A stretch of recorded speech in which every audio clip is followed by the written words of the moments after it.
Baiklah guys, ini gua contohin aja untuk teman-teman yang mungkin masih bingung gimana sih bisa dapetin cara wallet address. Ini gua contohin dari Indodax ya guys. Seperti teman-teman bisa lihat di sini tampilan Indodax yang tadi saya sudah bilang, kalau misalkan Indodax untuk proses loginnya cukup aman ya, dirasa sudah cukup aman. Di sini dia meminta PIN Google Authenticator. Jadi Google Authenticator itu teman-teman dapat install sendiri nanti di perangkat gadget yang teman-teman miliki, baik itu iOS ataupun Android. Gak masalah, teman-teman bisa coba-coba sendiri. Saya sarankan satu lagi, ketika teman-teman ya yang dari dulu-dulu udah sering saya bilang, misalkan teman-teman mau mulai atau sudah mulai terjun ke area mining cryptocurrency ini, teman-teman gua rasa harus mau ikut kotor, dalam artian teman-teman harus mau susah-susah belajar bagaimana cara setting ini, setting itu, bagaimana cara menggunakan aplikasi ini, aplikasi itu, karena pada akhirnya kalau misalkan ada apa-apa dengan mining rig yang teman-teman miliki itu, teman-teman tidak tergantung pada distributor ataupun pada teman-teman ke siapa beli hardware-hardware tersebut gitu. Teman-teman dapat melaksanakan troubleshoot sendiri. Karena itu juga nanti teman-teman dapat menghemat lebih banyak biaya lah kalau misalkan teman-teman mau belajar sedikit repot mengenai ini dan itunya untuk sistem software yang dipergunakan untuk mining ini. Oke, ini saya coba aja PIN dari Google Authenticatornya. Proses instalasinya sebenarnya nggak rumit kok guys, untuk dimana koneksikan Indodax dengan Google PIN Authenticator ya. Satu, oke. Nah, secara otomatis dia akan masuk sini. Ini misalkan teman-teman mau lihat wallet, kita lihat di sini, pilih menu wallet. Nah, ini banyak ya koin-koin yang sudah disupport oleh Indodax, memang cukup banyak. Misalkan di sini saya mau yang paling umum lah ya, misalkan saya mau lihat alamat untuk wallet dari BTC atau Bitcoin. Klik aja di BTC-nya. Nah, teman-teman bisa langsung dapatkan alamat BTC-nya di sini. Nanti ini alamat Bitcoin ini adalah alamat yang digunakan ketika teman-teman setting min-u tadi. Kalau teman-teman perhatikan di awal tadi, min-u untuk di bagian software mining ya. Software mining itu kan require parameter min-u, yang itu biasanya berarti username. Nah, username-nya itu digantikan dengan alamat Bitcoin atau alamat wallet yang lainnya. Misalkan ini saya coba buka lagi. Sebagai contoh, misalkan saya pilih ADA atau Cardano ya, klik lagi Cardano-nya. Nah, di sini belum terlihat ya, karena memang untuk Bitcoin ini sudah saya pernah pergunakan alamatnya. Nah, misalkan belum terlihat seperti ini, teman-teman pilih aja klik untuk membuat alamat Cardano. Nah, inilah alamat Cardano yang dapat teman-teman pergunakan pada exchange Indodax. Satu lagi yang perlu dicatat adalah setiap jenis cryptocurrency itu akan terkait dengan alamat wallet yang berbeda. Dalam artian misalkan teman-teman memiliki alamat Cardano seperti ini yang berasal dari exchange Indodax, mungkin nanti ketika teman-teman buka di Binance untuk Cardano-nya itu alamatnya berbeda. Dan yang pasti misalkan teman-teman mining Bitcoin atau mining Ethereum lah ya, itu jangan sekali-kali memasukkan alamat yang bukan wallet address yang dimaksud. Dalam artian teman-teman nggak boleh masukin address dari Cardano atau masukin dari address dari Bitcoin ini sebagai username, karena nanti koinnya udah berbeda antara Bitcoin sama Ethereum, jadi nggak bakal masuk guys. Itu sangat berbahaya, jadi diperhatikan sekali lagi, harus teliti untuk memasukkan alamatnya. Dipastikan misalkan teman-teman mining Ethereum ya, yang dimasukin ya alamatnya alamat Ethereum, jangan alamat Bitcoin ataupun alamat Cardano. Oke, kurang lebih seperti itu untuk bagaimana cara melihat wallet address yang teman-teman dapat pergunakan. Kemudian kita lanjutkan ke materi pilih software mining yang ingin digunakan. Untuk software mining ini sebenarnya cukup banyak ya guys, cuman yang akan gua sampaikan pada materi kali ini simple aja, dan ya, nanti kedepannya juga memang akan selalu gua pakai untuk multipabrikan. Dalam arti kata, software ini antara NB Miner atau Phoenix Miner itu dapat kita gunakan untuk kartu grafis baik itu Nvidia maupun AMD. Kemudian untuk speciality-nya yang sering saya pakai itu antara tim T-Rex Miner untuk Nvidia dan tim Red Miner untuk AMD. Cuman kalau misalkan memang teman-teman perhatikan di sini, saya selalu menggunakan hanya dua saja. Antara yang bawah ini untuk AMD saya pergunakan NB Miner, dan yang atasnya ini saya pergunakan T-Rex miner ya untuk untuk grafis Nvidia-nya. Kenapa teman-teman bisa cek di video saya yang sebelumnya kenapa saya menggunakan T-Rex dan menggunakan NB Miner, karena utamanya kedua ini memiliki tampilan pengendali API, itu ada tampilannya dan cukup baik saya pergunakan untuk monitoring secara lokal aja walaupun tidak bisa diakses secara internet ya, jadi hanya lokal saja. Kita lanjutkan materi. Nah, mungkin saya lanjutkan dulu di sini deh, pilih software mining. Nah, software mining misalkan, nah ini kumpulannya saya biasa pakai yang selalu saya pergunakan antara NB Miner dan T-Rex Miner. Jangan lupa teman-teman harus selalu update untuk untuk versi-versi yang diterbitkan oleh developernya, karena untuk mengincar mungkin ada bug fixing atau improvement dalam hash rate dan kawan-kawan ya. Teman-teman bisa cek langsung, biasanya sih mereka pada naruh di GitHub langsung, kayak misalkan T-Rex juga ada di GitHub semua. Pastikan juga ini merupakan developer resminya, karena kalau tidak resmi bahaya, mungkin saja ada yang menyisipkan software Trojan horse ya di dalam executable filenya. Dan ini untuk T-Rex-nya yang terbaru adalah 0.19.9 sudah saya update 10 days ago. Kemudian NB Miner-nya juga sudah saya ikuti versi terbarunya di 361. Sebetulnya nggak terlalu penting kalau misalkan ada versi baru, teman-teman langsung update ya. Teman-teman bisa cek dulu apakah memang ada yang sangat bermanfaat di versi terbaru, karena biasanya mengeluarkan versi terbaru itu belum tentu versi tersebut stabil gitu. Teman-teman bisa perhatikan di sini misalkan changelognya apa aja, ada optimasi. Misalkan dari optimasi yang dijabarkan untuk versi terbaru ini teman-teman tidak menemukan sesuatu yang berguna gitu ya, teman-teman nggak terlalu perlu. Tapi di sini saya rasa misalkan kayak versi 36 ini ada 30 series Nvidia GPU improve hash rate. Nah, ini kan lumayan ya. Kemudian ada 16 series Nvidia GPU berarti kan. Nah, NB Miner berarti sudah melakukan optimasi. Tapi misalkan kayak dari mana nih? 35 ke 36.0 hanya Kaupo crash on GPU version, misalkan teman-teman nggak mining Kaupo, nggak perlu terlalu penting. Test performance degradation under Win 7 per Nvidia 10, misalkan teman pakai Windows 10 seperti saya juga, ini nggak terlalu penting. Kemudian delete algo, cross swap, smaller binary size, itu teman-teman menurut saya nggak perlu upgrade. Jadi teman-teman bisa stick di 352. Tapi ketika kita cek di 361 rupanya nampak lihat banyak optimasi yang penting atau dirasa lebih membantu, ya teman-teman langsung upgrade saja ke 361.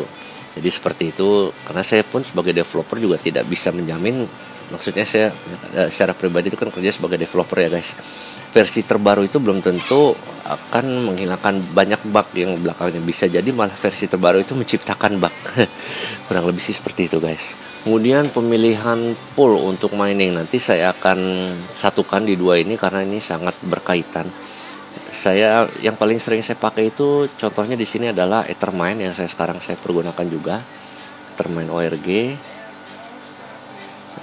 Kalau nggak salah ini address yang sekarang lagi jalan untuk Ethereum-nya. Nah, teman-teman bisa lihat ini sekarang lagi jalan. Kemudian ada lagi miners banyak lah ya.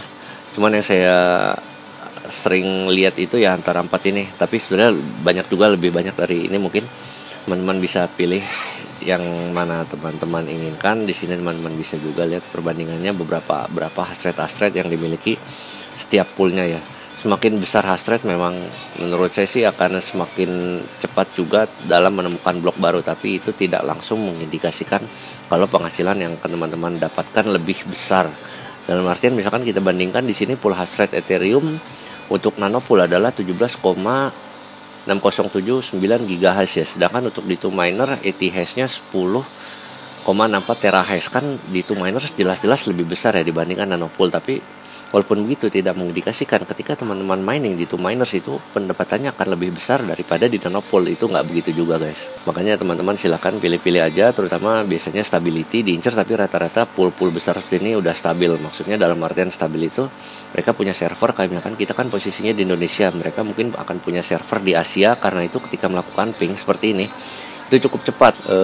Apa yang kita harapkan dari ping yang dekat itu, yang cepat itu, dari misalkan ada server Asianya, ini reject share-nya hampir nggak ada guys. Kalau teman-teman perhatikan saya mining di Ethermine, kalau misalkan teman-teman memilih pool yang tidak ada server di Asianya cukup jauh, lebih baik teman-teman pertimbangkan lagi, kecuali ada hal-hal lebih yang mungkin bisa teman-teman dapat dari pool tersebut. Kemudian sekarang kita masuk ke bagian setting aplikasinya ya. Saya pergunakan di sini sebagai contoh NB minernya saja. Rata-rata sebenarnya sama. Yang perlu kita setting itu setiap aplikasi miner itu dia pasti memiliki setting-setting khusus ya. Guys ya, misalkan ada parameter-parameter khusus yang mungkin teman-teman bisa ikuti. Seperti ini bisa lihat contoh min-h, min-v, version. Teman-teman bisa baca pelan-pelan ini. Kalau bingung nanti bisa kita bahas bersama di kolom komentar. Atau juga teman-teman bisa join di grup Facebook Miner Indonesia, jangan lupa. Nah di sini sudah saya setting ini, saya beri nama Star ETH Ethermine. Kemudian kalau misalkan saya mau mining NiceHash, tinggal Star ETH NiceHash. Sebenarnya bedanya juga nggak jauh sih guys. Misalkan teman-teman perhatikan dengan defaultnya ya, defaultnya misalkan inilah Star ETH, itu kan default bawaannya.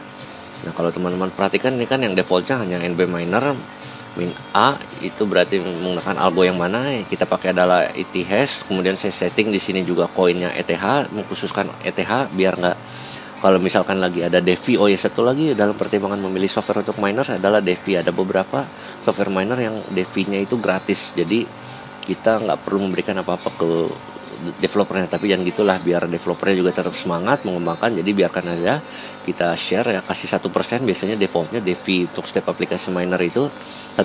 Nah, kenapa saya setting di menggunakan parameter koin ETH ini? Yang saya takutkan itu adalah misalkan si DeFi-nya itu ngambilnya ke ETC ya, koinnya ETC. Nah, nanti restart DAC-nya itu akan memakan waktu lebih lama. Tapi dengan kan setting secara fix koinnya ETH, maka nanti si DeFi-nya itu untuk developernya juga dia akan mengikuti apa yang kita mau. Ya udah, berarti misalkan kita setting ETH, maka DeFi-nya juga akan mendapatkan bayarannya ETH. Terus ini stratumnya bisa teman cocokkan tadi di Ethermine. Misalkan saya menggunakan Ethermine di sini, saya contohkan aja simple ya.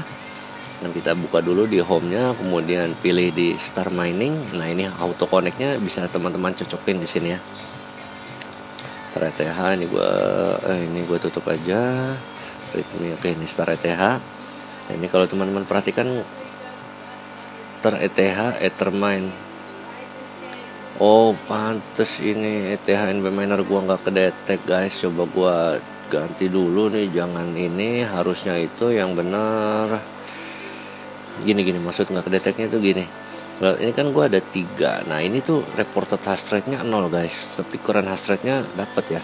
Nah, ini sekalian gua koreksi aja, berarti coba kita cek lagi tadi Star ETH.bat-nya. Cek di sini, oke, pakainya Stratum. Misalkan mau pakai yang TCP ya TCP. Di sini kan ada TCP, ada SSL ya. Kalau saya lebih senang yang pakai SSL sih, nggak beda jauh juga. Mungkin kalau SSL lebih aman ya menyampaikan datanya. Coba ini saya rubah ke stratum.ssl Asia Ethermine, dicocokkan semuanya udah. Kemudian ini adalah SSL portnya. Nah, ini min.u ini adalah wallet address. Kemudian wallet address ini yang saya pergunakan adalah untuk yang tadi ya, di cloud base walletnya. Kemudian ini adalah nama. Coba sini saya save. Kemudian saya matikan dulu. Berarti yang NB minernya ini Ctrl C aja. Matikan. Oke, kita jalankan lagi Start ETH Ethermine. Yap. Oke, udah jalanin aja langsung. Mudah-mudahan nanti sudah muncul. Nah, ini tuh saya di sini nggak muncul guys tadi itu. Apa namanya itu kan yang 2 kali RX 5700-nya reported hash rate-nya 0, tapi current hash rate-nya dan lain-lainnya dapat, karena mungkin tadi ada kesalahan di situ ya. Harusnya Stratum plus TCP, tapi saya tulis masih NiceHash plus TCP. Nah, untuk itu juga sebenarnya makanya teman-teman harus perhatikan di setiap di setiap itu beda ya. Kadang-kadang ada di T-Rex miner ini, misalkan teman-teman lihat di sini ini ya, untuk settingan T-Rex PTI-nya dia masih bisa menggunakan Stratum. Tapi misalkan di NB miner, kalau misalkan untuk NiceHash-nya kita tulis kayak gini Stratum plus TCP, itu dia nggak mau connect, dia harus tulisannya NiceHash plus TCP. Kurang lebih seperti itu. Makanya teman-teman harus perhatikan di readme-nya, harus teman-teman baca pelan-pelan aja, santai-santai aja, nggak usah buru-buru, karena kalau buru-buru juga nanti biasanya nggak menghasilkan sesuatu yang tidak baik. Nanti kita cek aja kalau misalkan memang sini reported hash rate-nya sudah benar, karena tadi saya ada salah di settingan satunya ya. Ini belum, biasanya membutuhkan waktu untuk dapat mengupdate ini dengan benar. Oke, untuk pilih mining pool dan software mining kurang lebih seperti itu guys. Kalau misalkan memang ada yang kurang jelas, bisa langsung kita bahas bersama di bawah. Kemudian berarti tadi setup software mining sudah ya. Oke guys, setelah tadi perubahan setting di NB minernya ya. Kalau teman-teman perhatikan tadi di sini yang saya setting NB minernya itu sudah menyesuaikan ininya, terutama Stratum plus SSL-nya yang tadi itu awalnya adalah NiceHash plus SSL, baru kemudian Asia Ethermine ORG bla bla bla seperti ini. Sekarang saya sudah rubah menjadi Stratum plus SSL dari sebelumnya NiceHash plus SSL. Sekarang semuanya sudah terbaca dengan benar ya guys. Nah, sedikit saran juga mungkin dari saya, kalau misalkan teman-teman hanya memiliki satu rig seperti ini, seperti saya, dan juga yang kemudian teman-teman jalankan itu dengan beberapa software dan dipecah-pecah seperti ini.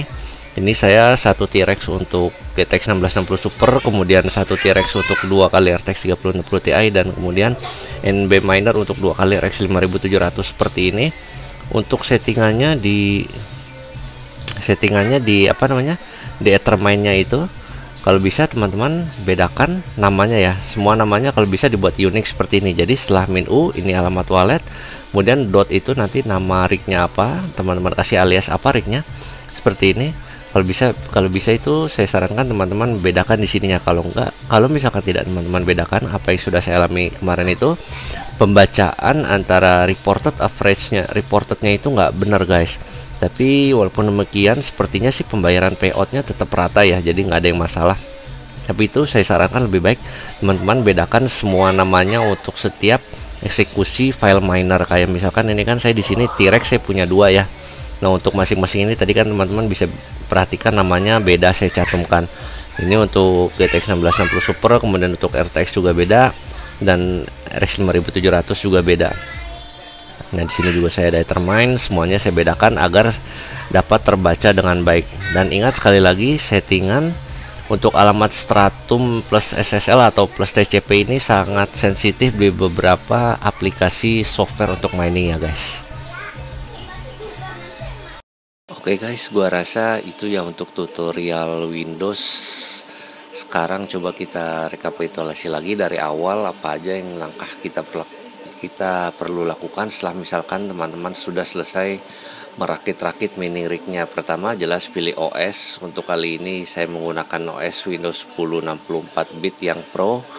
Kemudian ya kita harus install driver hardware. Ini pastikan semua driver sudah terinstall. Kemudian install antivirus, ini opsional. Kemudian install software remote, ini menurut saya harus ya, terutama kalau misalkan kita peruntukkan komputernya untuk mining yang sering kita tinggal-tinggal. Kemudian install overclock related tools seperti MSI Afterburner, More Power Tool, RBE Tech Power Up, HW Info. Menurut saya ini juga bisa dibilang opsional ya atau enggak. Misalkan teman-teman hanya menggunakan Windows mungkin maksudnya misalkan teman-teman hanya menggunakan kartu grafis Nvidia, kan Nvidia itu tidak perlu kita sampai mode BIOS ya, mungkin hanya MSI Afterburner saja yang kita perlukan, dan hardware info untuk mengecek sensor-sensor yang berada pada hardware kita. Kemudian optimasi Windows sendiri dengan set virtual memory dan down setup tampilannya.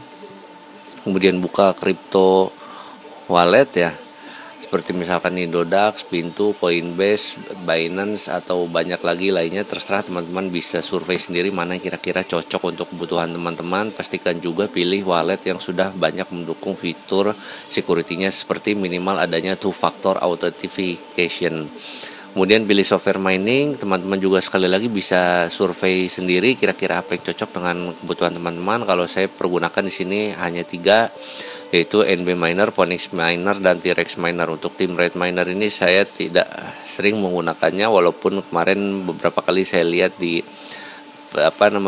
forum Facebook yang miner Indonesia itu katanya Timrate Miner sedikit mengalami peningkatan untuk hash rate-nya. Cuman misalkan hanya dapat 0,5 atau 1 peningkatan hash rate-nya, saya sendiri tidak akan langsung berpindah ya.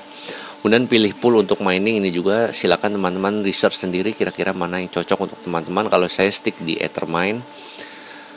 Kalau alasannya karena saya pilih rate-nya dia cukup tinggi ya, dalam artian rate-nya di sininya, di hash rate-nya untuk pool Ethermine ini dia cukup tinggi dibandingkan yang lainnya. Itu aja sih alasannya, tapi sekali lagi walaupun hash rate-nya tinggi tidak mencerminkan secara langsung kalau pendapatan yang kita dapatkan di pool tersebut juga akan tinggi. Satu lagi, ketika milih pool teman-teman dapat perhatikan berapa share yang kita berikan ke si poolnya. Kalau Ethermine itu hanya 1% potongannya dan itu tidak terlalu terasa besar. Kemudian ya tadi setup software mining jangan lupa diperhatikan diperhatikan untuk settingan, terutama stratumnya ini harap dicocokkan kembali dengan setiap apa yang di require dari si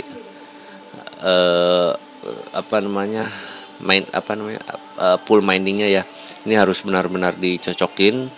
Jadi jangan sampai ada kelewatan, misalkan kayak kemarin saya meletakkan NiceHash NiceHash plus Stratum ya. Kalau kemarin kan saya untuk NB minernya di sini NiceHash plus SSL ya, yang harusnya misalkan NB miner itu tidak support seperti itu untuk mining di selain NiceHash, dalam artian NiceHash plus SSL itu hanya untuk support di NiceHash. Yang harus dirubah adalah Stratumnya di sini. Karena itu kemarin misalkan teman-teman perhatikan di saya itu yang gado-gado 2 kali RX 5700 itu tidak tampil untuk reported hash rate-nya, yang tampil hanya untuk current hash rate-nya karena ada kesalahan dalam melakukan setting Stratum, beda nama Stratumnya di sini. Kemudian untuk Windows, gua itu sering menerima atau mungkin sering lihat kalau orang bilang, wah nggak stabil Windows dan kawan-kawan. Kata siapa sih? Gua menjalankan rig mining gue ini menggunakan Windows, menurut gue sangat super stable ya guys. Nggak pernah ada crash, nggak pernah ada mati yang nggak jelas gitu kan, atau blue screen. Kalau misalkan mati itu ya kalau nggak memang gue matikan sendiri ya karena mati lampu aja sih.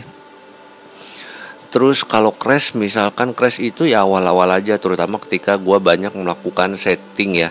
Mayoritas itu berada di kartu grafis AMD untuk overclocknya. Misalkan kita tidak stabil itu Windows akan crash. Tapi itu bukan hanya di Windows aja sih, gue perhatikan di OS Linux base lainnya juga. Kalau misalkan memang tidak stabil overclocknya ya dia juga akan crash ya. Jadi nggak bisa kita salahkan hanya Windowsnya tidak stabil, itu tidak stabil kalian menggunakan Windows apa gitu kan. Mungkin ada yang menggunakan Windows 7 atau yang lainnya, gue nggak tahu. Karena gue pribadi di sini gue menggunakan Windows 10 Pro yang 64 bit dan gue rasa ini sangat super stable. Dan bahkan di beberapa YouTuber lain juga menyatakan kalau Windows itu dapat menghasilkan hash rate yang lebih bagus dibanding OS Linux base yang mereka gunakan ya. Seperti itu. Dan gue perhatikan juga lucunya nih, orang-orang yang bilang Windows itu nggak stabil itu dia menggunakan Windows yang belum aktivasi. Rata-rata di sini diperhatikan gue di bawahnya itu entah masih test version atau mungkin dia please activate Windows. Itu kan lucu ya. Maksud gue gini loh bro, Windows sendiri kan nggak pernah mendeklarasikan dirinya sebagai free software atau operating system yang gratisan ya. Walau memang kita bisa mencoba gratisannya dengan ada seperti misalnya test version, Windows test version gitu kan.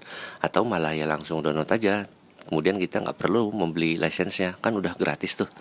Tapi ya sangat berkemungkinan di versi-versi tersebut nggak nerima critical update yang misal ternyata critical update tersebut sangat berpengaruh terhadap kestabilan kegiatan mining cryptocurrency kita. Lain halnya dengan Linux based mining OS macam Hive, Simple Mining, Rev OS atau NiceHash OS dan banyak lainnya yang pada dasarnya adalah Linux dari sononya, dari kernelnya itu udah open source. Dalam artian bisa kita modif secara advance, secara lebih lanjut untuk berbagai kebutuhan yang spesifik gitu ya. Misalnya kayak mining cryptocurrency ini ataupun misalkan enterprise server. Jadi ya wajar aja kalau mungkin di beberapa orang yang menggunakan Windows yang mungkin notabene-nya tidak berlisensi itu banyak hang proses miningnya. Kalau misal yang bayar pada hang gimana bro? Ya gue aja super stable sih kan. Sampai saat ini juga pakai Windows 10 Pro 64 bit. Sekarang kita lihat aja overclock yang teman-teman jalankan di Windows itu terlalu ekstrim gak? Terlalu ekstrim overclock di OS manapun itu gak akan bagus sih menurut gue ya. Kemudian cek lagi kompatibilitas hardware yang teman-teman gunakan. Kemudian driver yang diinstalnya terhadap Windows yang teman-teman pergunakan. Kemudian mending menurut gue sih fresh install aja Windowsnya. Mana tahu sebelumnya sudah terlalu banyak library yang terinstall, di mana library tersebut bikin sistem kita itu jalannya nggak stabil. Gua rasa pun di setiap kelas di setiap kelas operating system apapun ya, reinstall atau restart server, restart sistemnya secara berkala itu akan bagus untuk stabilitas. Kemudian banyak hal-hal yang perlu dicek lah untuk mendapatkan sistem yang stabil. Saya berbicara kayak gini itu bukan berarti gue pribadi demen sama Windows ya bro ya. Sebagai software developer gue pribadi sebetulnya lebih prefer Linux based. Tapi ya itu, setiap operating system kan punya tujuannya masing-masing. Mungkin kelebihan Linux based mining OS dibanding Windows ya karena speciality-nya tadi, karena spesifik tadi. Si Linux kernelnya dibuild kembali, dikembangkan untuk ke arah cryptocurrency mining. Sedangkan Windows yang umum kita pakai di rumah itu lebih ke arah untuk general purpose operating system. Kemudian saran gue selanjutnya untuk Windows itu kalau misalkan ternyata nanti di perjalanan crash, lebih baik tidak perlu menjalankan software miningnya secara otomatis, karena misalkan crash maupun itu di Windows atau Linux base pasti mayoritas akan reset lagi ke settingan default pada setiap VGA-nya, dan misalkan itu langsung berjalan secara otomatis akan sangat berbahaya, terutama misalkan teman-teman memiliki PSU yang limitnya sudah mendekati full ya, dalam artian ketika semuanya berjalan tanpa underfault itu bisa jebol PSU-nya lebih dari kapasitas PSU-nya. Misalkan PSU teman-teman 1000 watt tanpa underfault semuanya misalkan berjalan pas di 1000 watt atau bahkan lebih, karena itu sangat membahayakan hardware teman-teman sendiri. Karena itu bagi yang Windows saya sarankan ketika baru startup yang perlu dijalankan ya menurut saya hanya cukup di TeamViewer-nya aja ya. Karena itu teman-teman bisa remote langsung dari luaran sana untuk setting-setting semuanya segalanya dari awal. Oke guys, gua rasa cukup ini aja materi untuk Windows. Kalau misalkan ada yang kurang jelas bisa kita bahas di kolom komentar seperti biasa. Terima kasih. Wassalamualaikum warahmatullahi wabarakatuh.